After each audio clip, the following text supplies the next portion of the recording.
The National Electrical Code, or NEC, does not explicitly use the term dedicated space in the context of kitchen wall outlets intended for refrigerators. However, it does provide an exception for outlets that are serving appliances fixed in place that do not provide countertop surface, which can be found in NEC section 210.8b. This exception is rooted in the understanding that appliances such as refrigerators are not easily moved. They are typically plugged into a single outlet specifically for that appliance. Consequently, the risk of electrocution or shock from accidental contact with the outlet is diminished even without ground fault circuit interrupter, or GFCI, protection. While the NEC may not use the exact phrase dedicated space, the exception for outlets serving appliances fixed in place essentially achieves the same goal. By restricting the outlet's use to a single, non-movable appliance, the exception helps ensure that the outlet is not used for other purposes that could pose a safety hazard. Additionally, the NEC stipulates that all outlets within 6 feet of a sink or countertop surface must have GFCI protection. This is detailed in NEC section 210.8-6. However, if a refrigerator is installed in a designated space that is less than 6 feet from a countertop, the outlet serving the refrigerator does not need GFCI protection. This is because it is not considered to be serving a countertop surface. To reiterate, while the NEC does not explicitly use the term dedicated space, the exception for outlets serving appliances fixed in place offers similar protection. This is achieved by ensuring the outlet is not used for other purposes that could be potentially dangerous. In essence, the NEC approach to refrigerator outlets balances safety concerns with practical considerations for appliance installation. The fixed-in-place exception acknowledges that refrigerators are typically stationary appliances, reducing the likelihood of accidental contact with the outlet. This reduces the need for GFCI protection in certain situations. It is important to always consult the latest edition of the NEC and local electrical codes for specific requirements in specific locations. Furthermore, it is always recommended to have a qualified electrician perform any electrical work. This will help ensure compliance with safety standards. In addition to the points already discussed, it is worth noting some additional context related to the evolution and interpretation of electrical codes. Electrical codes, including the NEC, are not static documents. They are regularly reviewed and updated to reflect new technologies, safety concerns, and best practices in the electrical industry. The process of updating the NEC involves input from various stakeholders. This includes electrical engineers, contractors, manufacturers, and safety experts. These updates aim to improve electrical safety and performance. The absence of the explicit term dedicated space for refrigerator outlets may also reflect a broader trend in code development toward performance-based requirements. Instead of prescribing specific methods or designs, performance-based codes focus on achieving desired safety outcomes. In this case, the NEC requirement for GFCI protection near countertops aims to reduce the risk of electrical shock in areas where water is likely to be present. The exception for fixed appliances acknowledges that this risk is lower for appliances like refrigerators. The interpretation and application of electrical codes can sometimes be complex. It may require careful consideration of the specific circumstances and the intent of the code. Electrical inspectors play a crucial role in ensuring that electrical installations comply with the code and are safe. They have the authority to interpret the code and require corrections if necessary. When in doubt about the requirements of the electrical code, it is always best to consult with a qualified electrician or electrical inspector. They can provide guidance based on the specific situation and the local interpretation of the code. Furthermore, it's important to consider that the location of an outlet relative to a countertop isn't the only factor determining GFCI requirements. The definition of what constitutes serving a countertop can be nuanced.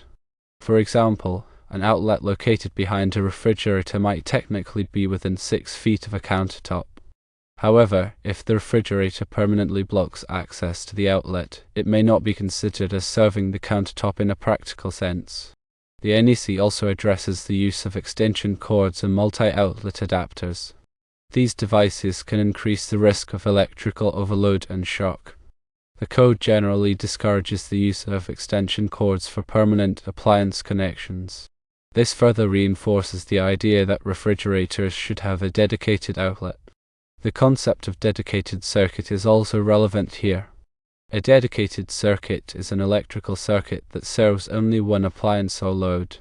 Dedicated circuits are often required for large appliances like refrigerators to prevent overloading the circuit and causing a fire. The NEC specifies requirements for dedicated circuits based on the appliance's power consumption. In summary, the NEC approach to refrigerator outlets reflects a balance between prescriptive rules and performance-based requirements. While the code doesn't use the term dedicated space, it achieves similar safety goals through the exception for fixed appliances. Understanding the underlying principles and the specific requirements of the NEC is essential for ensuring safe and compliant electrical installations. Firstly, the NEC, or National Electrical Code, is a set of standards that are used for electrical work. Secondly, these standards protect people from electrical hazards. Thirdly, it's important to follow these standards. One should never try to do electrical work by themselves unless they are a professional. Firstly, NEC Section 210.8b outlines the requirements for GFCI protection. Secondly, it notes exceptions for certain appliances. Thirdly, appliances that are fixed in place and do not serve countertop surfaces are often exempt. Firstly, refrigerators are typically considered fixed in place. Secondly, they usually have a dedicated outlet. Thirdly, this reduces the likelihood of the outlet being used for other purposes. Firstly, GFCI protection is generally required for outlets within 6 feet of a sink or countertop. Secondly, this is due to the increased risk of electrical shock in wet areas. Thirdly, however, if a refrigerator blocks an outlet from serving a countertop, GFCI protection may not be required. Firstly, the NEC is updated regularly. Secondly, it incorporates new technologies and safety practices. Thirdly, it is important to stay up to date with the latest version of the code. Firstly, electrical inspectors ensure that installations comply with the NEC. Secondly, they can provide guidance on specific requirements. Thirdly, when in doubt, consult a qualified electrician. Firstly, the phrase serving a countertop has a specific meaning in the NEC. Secondly, outlets that are easily accessible from a countertop are considered to be serving it. Thirdly, outlets that are blocked by appliances may not be. Firstly, dedicated circuits are often required for refrigerators. Secondly, this prevents overloading the circuit. Thirdly, it reduces the risk of fire. Firstly, extension cords should not be used for permanent appliance connections. Secondly, they can be a safety hazard. Thirdly, refrigerators should be plugged directly into a wall outlet. Firstly, the NEC aims to prevent electrical shock and fire. Secondly, it balances prescriptive rules with performance-based requirements. Thirdly, it's essential to understand and follow the NEC for safe electrical installations. One must be sure that when dealing with electricity, they are safe. This could mean using a voltmeter to check for voltage. This could also mean to turn off the power source. One must take all necessary precautions. Firstly, it's important to understand that the NEC is a comprehensive document. Secondly, it covers a wide range of electrical installations. Thirdly, it is not always easy to interpret. Firstly, the intent of the code is to protect people and property from electrical hazards. Secondly, this intent should be considered when interpreting the code. Thirdly, consult with a qualified professional if you are unsure about any requirements. Firstly, local codes may have additional requirements beyond the NEC. Secondly, it is important to check with your local authorities. Thirdly, this will ensure that your electrical installation complies with all applicable codes. Firstly, electrical work should always be performed by a qualified electrician. Secondly, they have the knowledge and experience. Thirdly, this ensures the work is done safely and correctly. Firstly, never attempt electrical work if you are not qualified. Secondly, this could lead to serious injury or death. Thirdly, electricity is dangerous and should be treated with respect. Firstly, regular maintenance is important for electrical systems. Secondly, This can help prevent problems and ensure safety. Thirdly, have your electrical system inspected periodically by a qualified electrician. Firstly, if you notice any problems with your electrical system, such as flickering lights or sparking outlets, have them repaired immediately. Secondly, these problems can be a sign of a more serious issue. Thirdly, ignoring them could lead to a fire. Firstly, the NEC is a living document. Secondly, it is constantly evolving to meet the changing needs of the electrical industry. Thirdly, staying informed about the latest updates is essential for electrical professionals. Firstly, the NEC is an essential resource for anyone involved in electrical work. Secondly, it provides the standards for safe and reliable electrical installations. Thirdly, following the NEC helps to protect people and property from the hazards of electricity.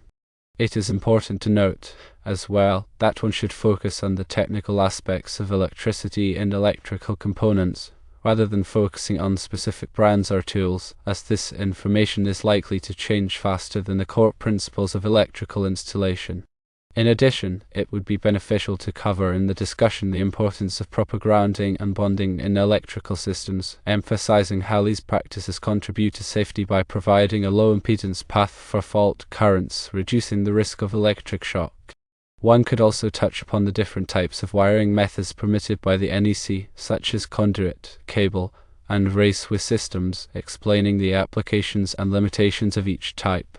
The presentation should also include a reminder that any electrical modifications or repairs should always be carried out in accordance with the NEC and local regulations, and by qualified professionals who understand the code requirements and can ensure the safety of the installation. It's also useful to advise viewers to seek permits for electrical work when required, as this helps ensure that the installation is inspected and meets the necessary safety standards. Furthermore, the video could briefly discuss the importance of using listed and labeled electrical products, as these products have been tested and certified by independent testing laboratories to meet safety standards. These laboratories, such as Underwriters Laboratories or UL, test the products to verify that they meet certain safety requirements. The use of counterfeit electrical products can pose significant safety risks, as they may not meet these standards and could fail under normal operating conditions. A final topic to include in the discussion could be the significance of our fault circuit interrupters, or FSIs, and their role in preventing electrical fires. FSIs are designed to detect arc faults, which are dangerous electrical conditions that can cause fires. The NEC requires FSIs in many circuits in dwelling units, particularly in bedrooms, to provide enhanced fire protection. To reiterate, consulting the NEC latest edition is key.